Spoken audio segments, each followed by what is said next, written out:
Bismillahirrahmanirrahim. Assalamualaikum warahmatullahi wabarakatuh. Salam sejahtera bagi kita semua. Om Swastiastu, Namo Buddhaya, Salam Kebajikan. Perkenankan saya Ana untuk menyampaikan demonstrasi kontekstual dalam modul 3.1 tentang pengambilan keputusan sebagai pemimpin pembelajaran.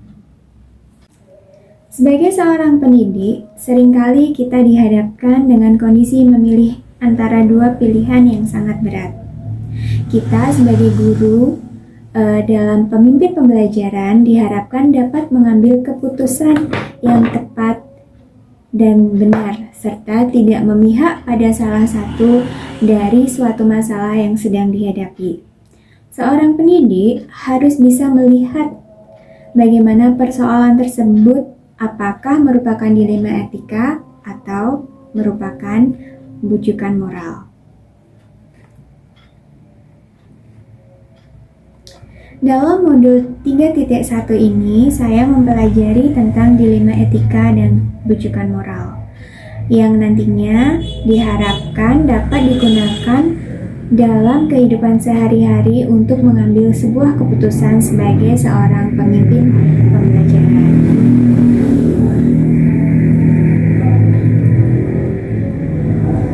Ilmu yang saya dapatkan dalam modul ini akan saya bagikan kepada rekan-rekan guru atau teman sejawat saya di TK Pertiwi 4 Boyolali dengan cara memanfaatkan waktu-waktu luang untuk berdiskusi dalam komunitas praktisi yang ada di sekolah kami. Yang kami buat dengan tujuan untuk mengembangkan kompetensi guru sebagai makhluk sosial dan sebagai pemimpin dalam pembelajaran. Dalam mengambil suatu keputusan tidak akan luput dari dilema etika dan bujukan moral. Dalam hal ini harus kita perhatikan adalah apakah kasus tersebut termasuk dilema etika ataukah termasuk dalam bujukan moral. Dan untuk mengetahuinya, kita dapat melakukan langkah-langkah awal untuk identifikasi masalah agar bisa mengetahui bahwa kasus tersebut merupakan dilema etika ataukah bujukan moral. Apabila masuk dalam kategori kasus dilema etika, maka ada beberapa hal yang harus kita lakukan untuk mengambil sebuah keputusan. Kita harus memperhatikan 4 paradigma, 3 prinsip, dan 9 langkah dalam mengambil keputusan. Saya akan menerapkan langkah-langkah pengambilan keputusan tersebut setelah saya mempelajari modul ini dan akan berusaha semaksimal mungkin memecahkan suatu masalah yang ada di lingkungan sekolah saya dengan memperhatikan 9 langkah-langkah yang ada dalam modul ini. Jadi, mulai saya mendapatkan ilmu ini, saya akan mencoba mempraktekkan dengan kondisi kehidupan sehari-hari yang saya jalani, baik di lingkungan sekolah maupun di lingkungan masyarakat.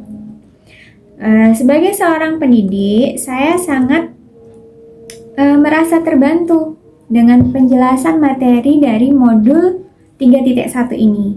Sebab dalam kehidupan sehari-hari seringkali kita menemukan atau kita dipertemukan dengan dilema, tapi belum bisa memanage sebuah keputusan yang baik, terutama saat menentukan masalah belajar pada siswa. Dan melalui semua materi yang telah dipelajari dari modul, sudah seharusnya memberikan keputusan yang bersifat positif, sehingga membuat orang-orang yang ada di lingkungan saya merasa nyaman dan tenang. Hal itu dilakukan juga untuk memerdekakan siswa dalam mencapai keselamatan dan kebahagiaan mereka dalam belajar tentunya. yang akan mendampingi saya dalam menerapkan atau menjalankan pengambilan keputusan sebagai pemimpin pembelajaran dalam lingkungan sekolah tentunya adalah kepala sekolah saya sendiri, kemudian rekan-rekan sejawat saya, serta anggota praktisi yang ada di lingkungan sekolah saya. Dalam hal mengukur efektivitas pengambilan keputusan, tentunya saya dapat melihat dari refleksi saya setelah melakukan pengambilan keputusan, sehingga saya bisa merasakan bahwa keputusan yang saya ambil tidak ada pihak yang dirugikan atau tidak berpihak sebelah, karena pengambilan keputusan yang tepat adalah mencari solusi terbaik bagaimana mendapatkan keputusan yang benar dan paling benar.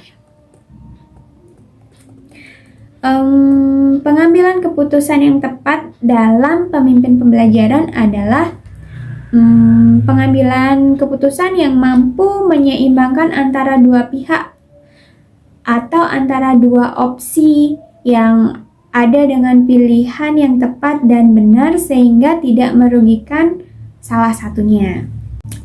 Dalam mengkritisi suatu pengambilan keputusan atau membuat suatu keputusan yang kreatif, inovatif dan efisien sebagai seorang pemimpin pembelajaran, maka sangat penting untuk memperhatikan aspek-aspek apa saja yang perlu dilakukan atau diperhatikan sebelum dan sesudah pengambilan keputusan. Dari pengalaman dan latar belakang tempat kita bekerja, yaitu institusi pendidikan ya, dilema etika adalah sebuah kasus yang sangat berat dan sering kita hadapi dari setiap kejadian. Ketika dilema etika datang dan harus kita hadapi, maka kita akan selalu ada nilai-nilai kebajikan yang mendasari namun bertentangan dengan cinta, kasih sayang, perhatian, kebenaran, kebebasan, keadilan, persatuan, toleransi, tanggung jawab, serta suatu penghargaan akan kehidupan.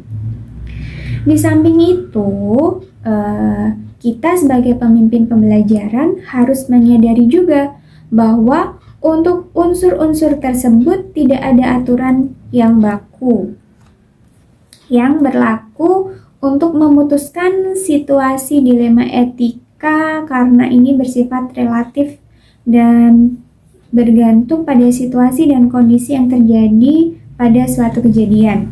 Artinya adalah ada benarnya kita tetap berpegang pada aturan yang berlaku untuk menentukan kebenaran, namun ada kalanya kita tidak bisa berpegang pada aturan karena situasi tertentu. Demikian pula sebaliknya ketika dihadapkan pada situasi rujukan moral atau benar versus salah. Artinya adalah segala sesuatu yang kita lakukan dengan sengaja maupun tidak sengaja, jika salah dengan alasan baik apapun tentang kejadian tersebut, maka tetap bernilai salah.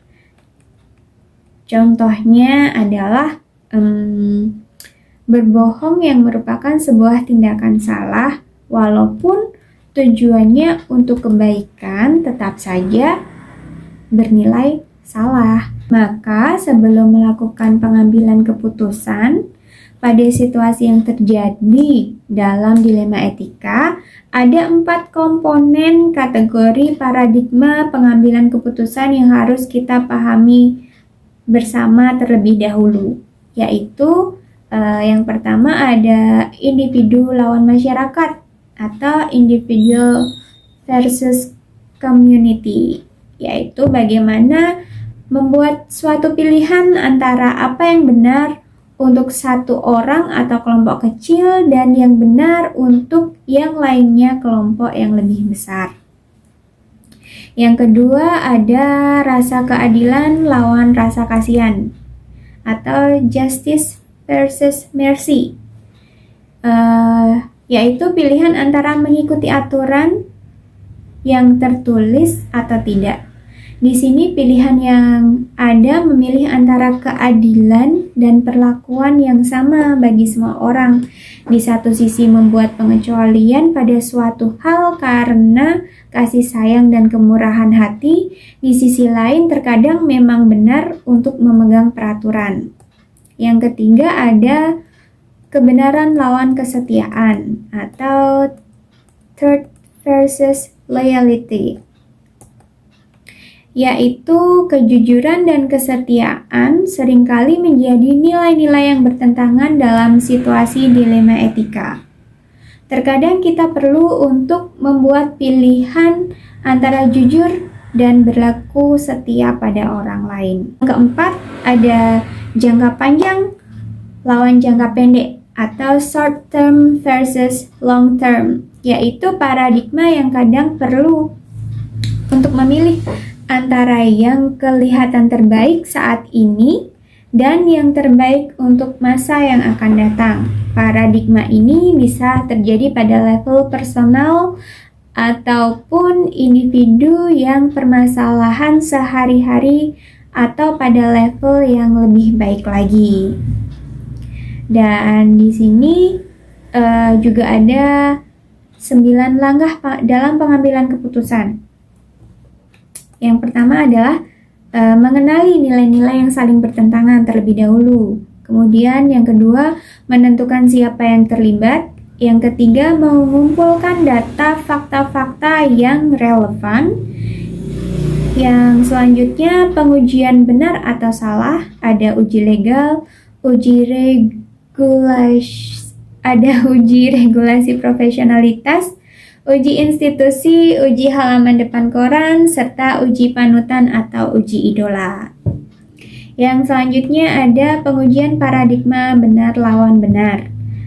Kemudian melakukan prinsip resolusi, dan selanjutnya investigasi opsi trilema, serta buat keputusan, dan yang terakhir adalah lihat lagi keputusan dan merefleksikan hasil keputusan tersebut. Dan sekian demonstrasi kontekstual tentang pengambilan keputusan sebagai pemimpin dalam pembelajaran dalam modul 3.1.